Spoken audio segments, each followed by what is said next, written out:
day to day with me. Let's go.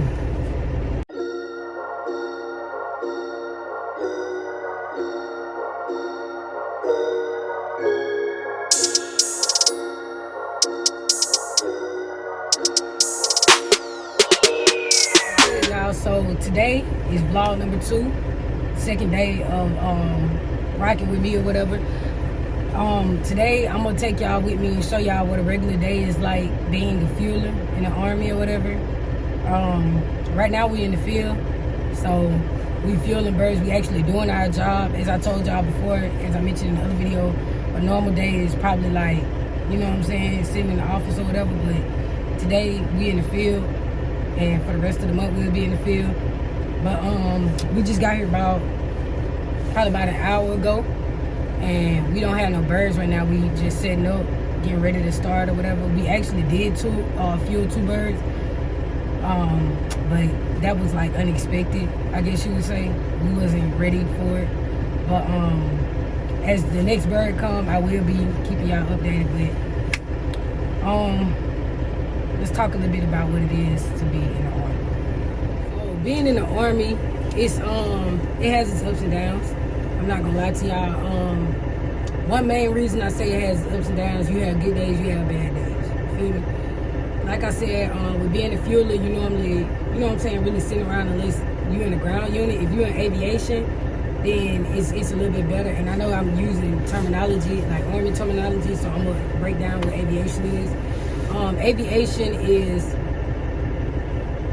basically like dealing with helicopters, you know what I'm saying, things of that nature, things that fly, put it like that.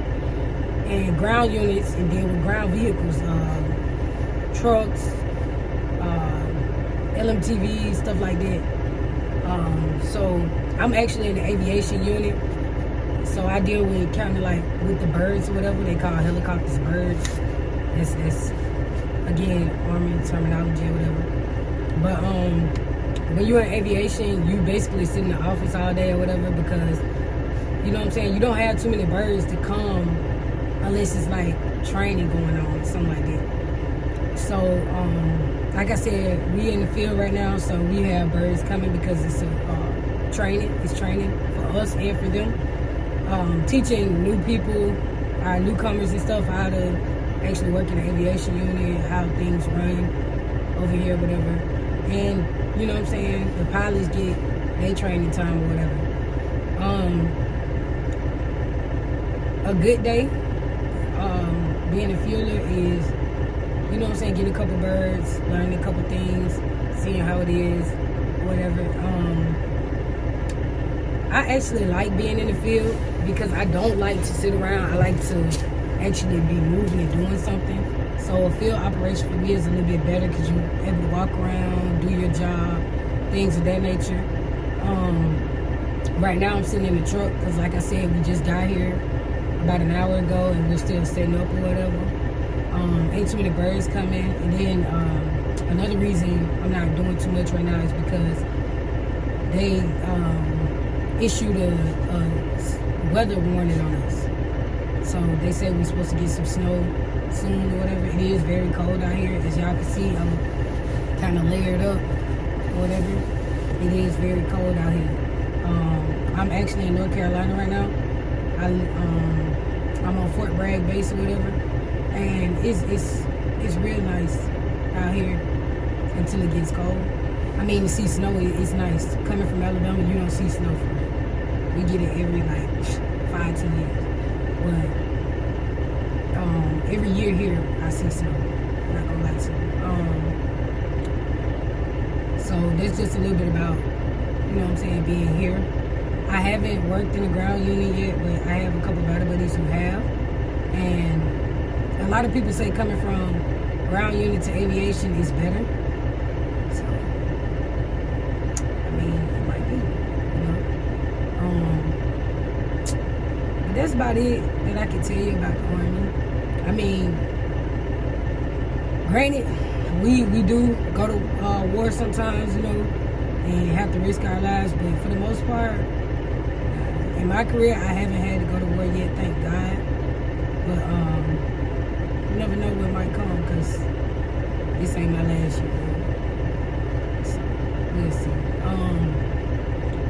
I actually re-enlist next month, which means I'm signing another contract. I'll be getting moved to another duty station, so that'll be a journey that y'all can go on with me to see how it is in other areas. But just for a minute, I'm gonna take y'all around here, see what it is, like what it's like in the field or whatever, and how we operate, what I do a little bit. Let's go. Jumping out of the truck. This is what we looking like right now. We're gonna catch the sun, y'all.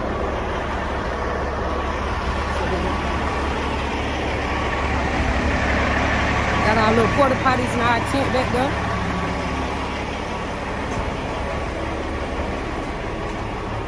I don't know if it's not as cold to me right now because I've been sitting in that heat, but it's not as cold as it was to me. This is the back of our truck. This is the fueler right here. So we use these nozzles and stuff to fuel the birds or whatever. That's what the back of it look like. Right now I know it's probably confused to y'all, but I'm gonna show y'all how everything works when we get the next bird or whatever. That's the pads. That's what they look like back there. Those little boxes that y'all see, those are ammo cans. So it has rockets and all type of ahas and different kind of things you shoot with. It's for the bird though.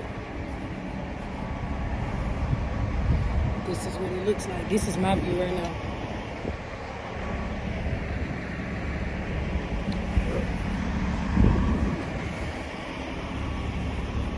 It's pretty out here. It's just cold as hell.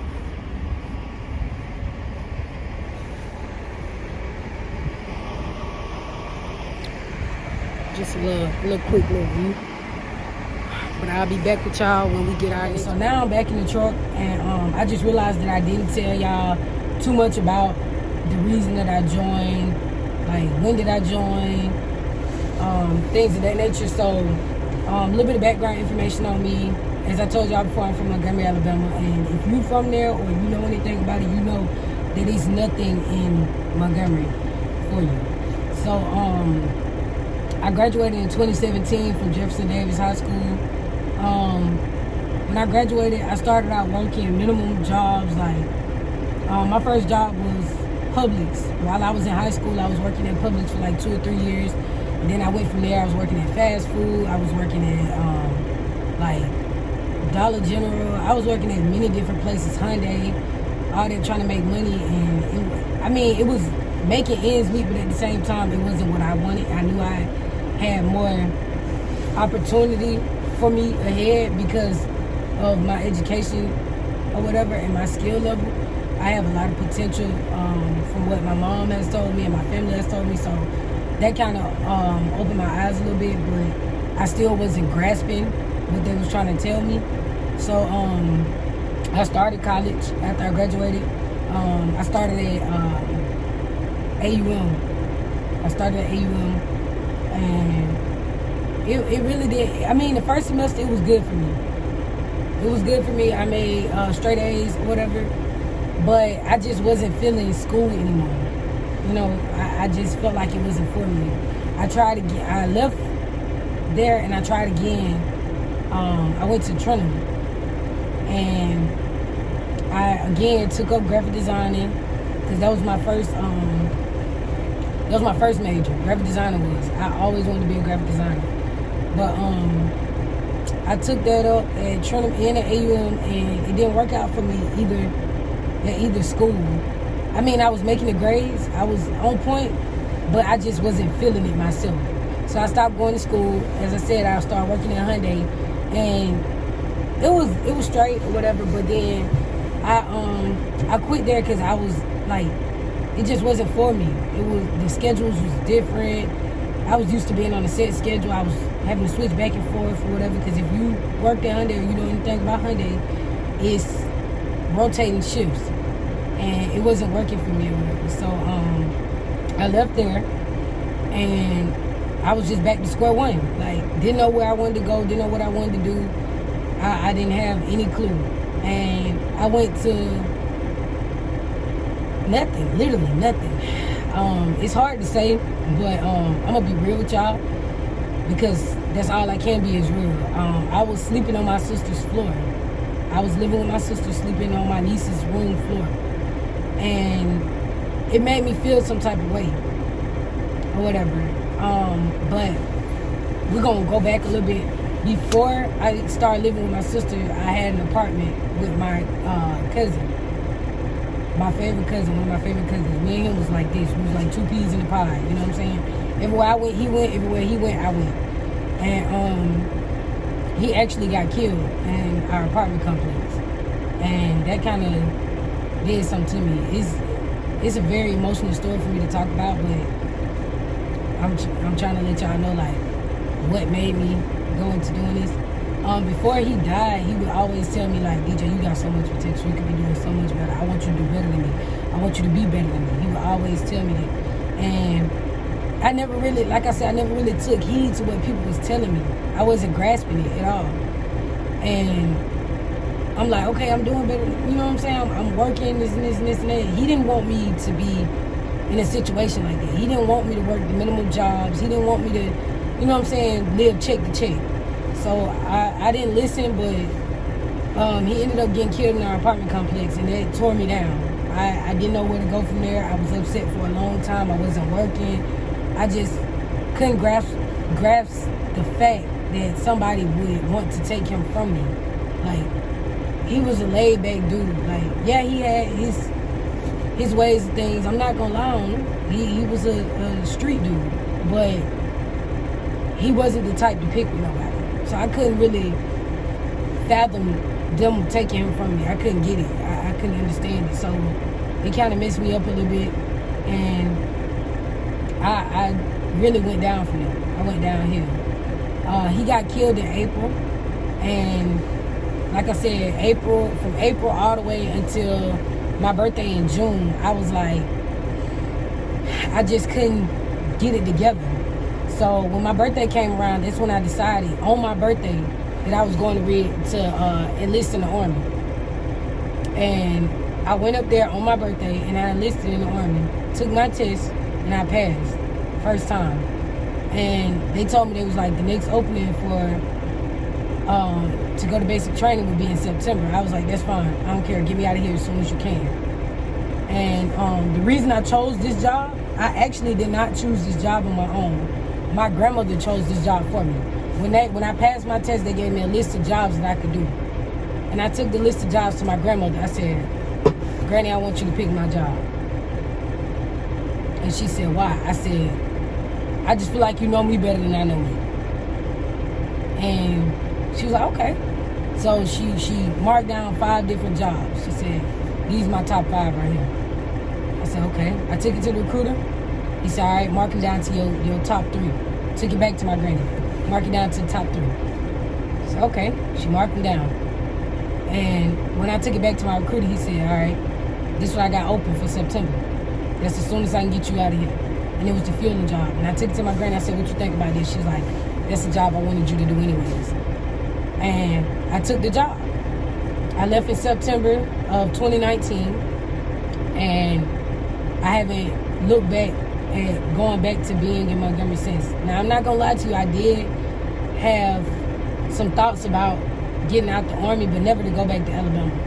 I thought about getting out and going to be a truck driver, because that's what I do here. I drive trucks, I fuel birds. But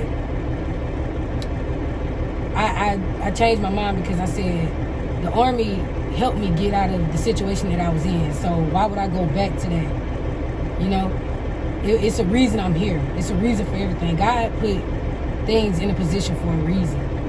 And I strongly believe that. I strongly believe that. Because if it wasn't for me to be in the Army, it would have never happened. It would have never happened.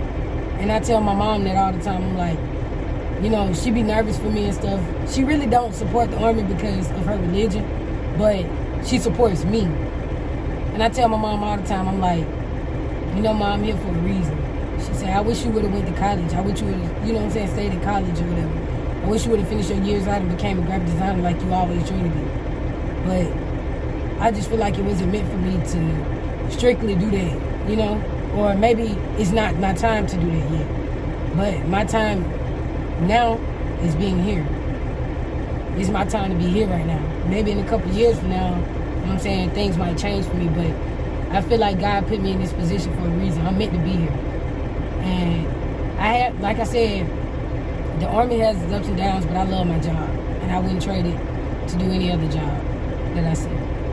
So that's a little bit of background information on me and why I joined. I joined, like I said, in 2019, so my 2-year mark hit September of 2021. It's 2022, so I'm going into my 3rd year in September. So I don't know if I'm going to retire out of here, but I know I'm going to be here some more years. Like I said, I am realistic. So that's just a little bit about me and what made me join the Army. Some people watching this video might, you know what I'm saying, want to join the Army because of what I said, or, you know what I'm saying, how things are going for them. This might, you know, make them change their mind, make them have a different mindset. So I hope it does change someone's mind out there, because it is a good opportunity. You get free schooling. They house you. They make sure you have good pay. It's just a lot of good incentives to come in here. You know what I'm saying? They have a lot of good incentives, and it's a great opportunity to be able to travel the world. You know, just live your life. You know, I mean, like I said, you always have to be on go with the Army, and you always have to be ready. But you still get a little free time to live your life and be yourself. You know, I mean, I can't say be yourself all the way, because you have to still live by Army standards and Army regulation. Like, you can't be out here doing no wild shit. But, you know, you really have to watch what you do and what you say.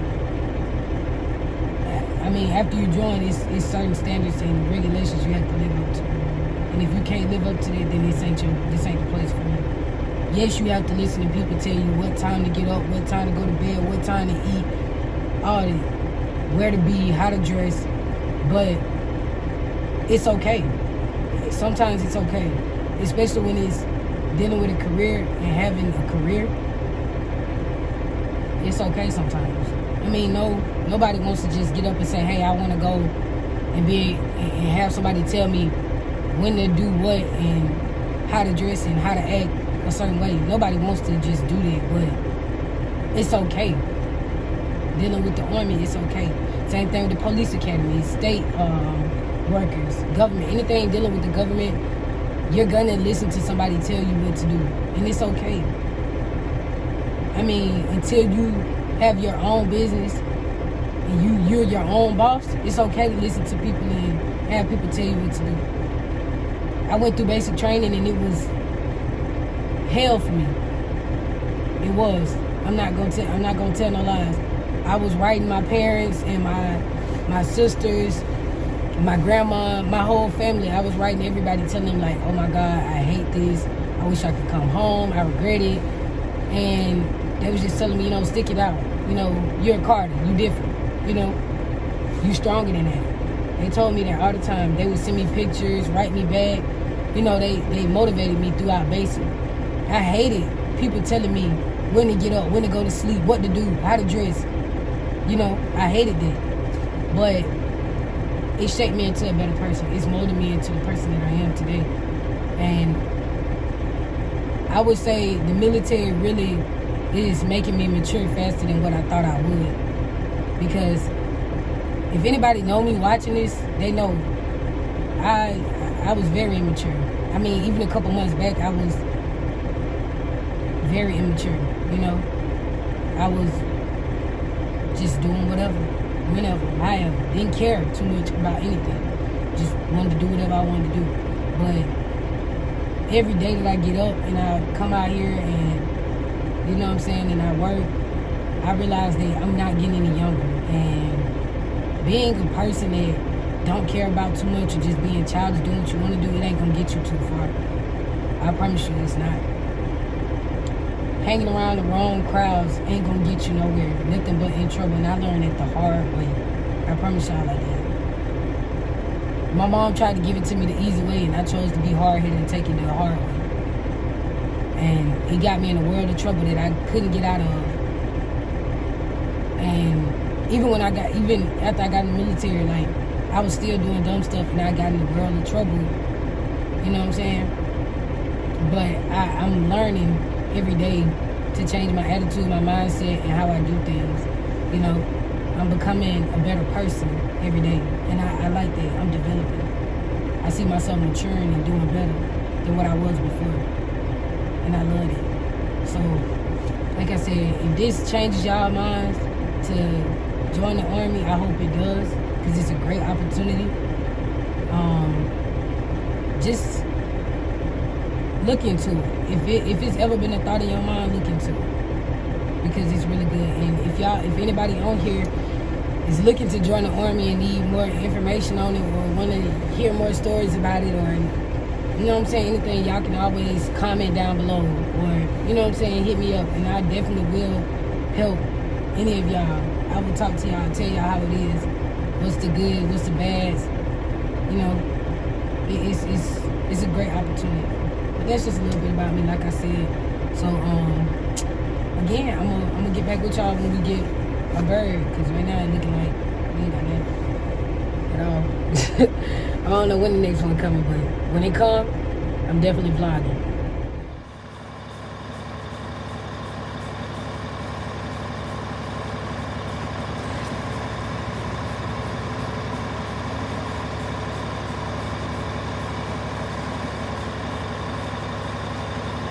We didn't get no more birds, and we leaving because it's finna snow. Y'all say hey to the vlog.